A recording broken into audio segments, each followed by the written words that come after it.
घर में दाखिल होते ही मेरी बीवी ने बताया कि माँ ने आज फिर मेरी बहन को जाते हुए सर्फ और चावल निकाल कर दिए हैं। मेरी बहन की शादी को 6 साल गुजर गए थे।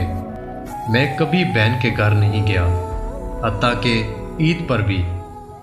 मेरी बीवी कहने लगी कि जब भी आपकी बहन आती है उसके बच्चे घर का बुरा हाल कर देते हैं, घर का खर्चा डबल हो जाता है और आपकी माँ हमसे छुपकर कभी साबन की पेटी, कभी सर्फ का डब्बा और कभी चावलों का थैला भर कर देती है।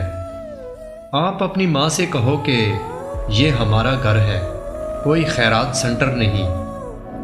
मैं मुश्किल से घर का खर्चा पूरा कर रहा हूँ और माँ इतना कुछ बहन को दे देती है। मुझे भी बहुत गुस्सा आया। एक दिन बहन घर आई तो उसके बेटे ने टीवी का रिमोट तोड़ दिया।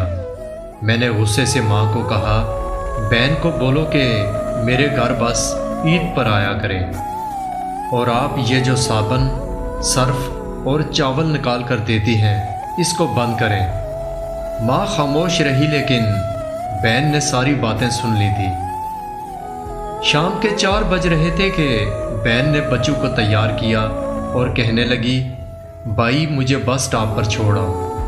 मैंने झूठे मुंह कहा कि कुछ दिन और रह लेती। बहन बोली, भाई बच्चों की छुट्टियां ख़त्म होने वाली हैं। मैं उन्हें बस स्टॉप छोड़ आया। जब ज़मीन का बंटवारा हो रहा था तो मैंने साफ इनकार कर दिया था कि मैं कोई हिस्सा नहीं दूंगा। उस वक्त भी वो कुछ ना बोली थी। मेरी बीवी और मैं हर वक्त बहन के बारे में गलत सोचते। काफ़ी साल बीत गए। एक दिन मेरा बेटा बीमार हो गया। हॉस्पिटल लेकर गया तो डॉक्टर ने बताया इसे टीबी है, इसके इलाज पर 1 लाख से ज़्यादा खर्चा आएगा। मगर मेरे पास उसके इलाज के लिए पैसे नहीं थे। मैं बहुत परेशान था। मैं कमरे में अकेला बैठा रो रहा था कि उस वक्त मेरी बहन आ गई। मैंने गुस्से में कहा कि पहले ही मुसीबत कम थी क्या, अब ये भी आ गई है। वो मेरे पास आई और मेरे सर पर हाथ फेरते हुए बोली, भाई मैं तुम्हारी बड़ी बहन हूँ, मेरी गोद में खेले हो तुम, अब देखो मुझसे बड़े लगते हो, पागल क्यों परेशान होते हो।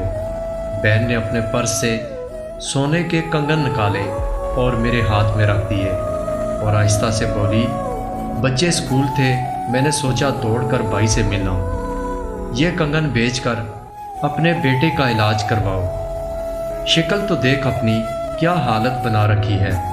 मैं खामोश बहन की तरफ देखे जा रहा था। वो आहिस्ता से बोली, तुम्हें मेरी कसम है किसी को भी कंगन के बारे में ना बताना।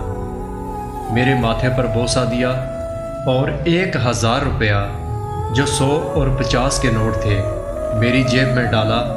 बोली, बच्चों को गोश्त ला देना, परेशान ना हुआ करो। वो जल्दी से वापस जाने लगी तो मैंने उसके पैरों की तरफ देखा।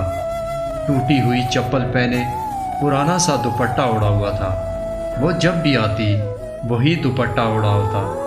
बहन की इस मोहब्बत में मैं मर चुका था। हम भाई कितने मतलब प्रस्त होते हैं, पल भर में बहनों को बेगाना कर देते हैं और बहनें भाइयों का दुख बर्दाश्त नहीं कर सकती।